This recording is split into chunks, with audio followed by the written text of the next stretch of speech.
ते महालक्ष्मी नमोऽस्तुते।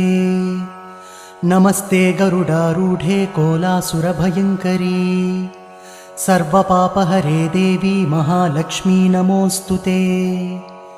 सर्वज्ञे सर्ववरदे सर्वदुष्टभयङ्करी सर्वदुःखहरे देवी महालक्ष्मी नमोऽस्तुते। सिद्धिबुद्धिप्रदे देवी भुक्तिमुक्तिप्रदायिनी मन्त्रपूते सदा देवी महालक्ष्मी नमोऽस्तुते। आद्यन्तरहिते देवी आदिशक्तिमहेश्वरी योगज्ञे योगसम्भूते महालक्ष्मी नमोऽस्तुते। स्थूलसूक्ष्ममहारौद्रे महाशक्ति महोदरे महापापहरे देवी महालक्ष्मी नमोऽस्तुते।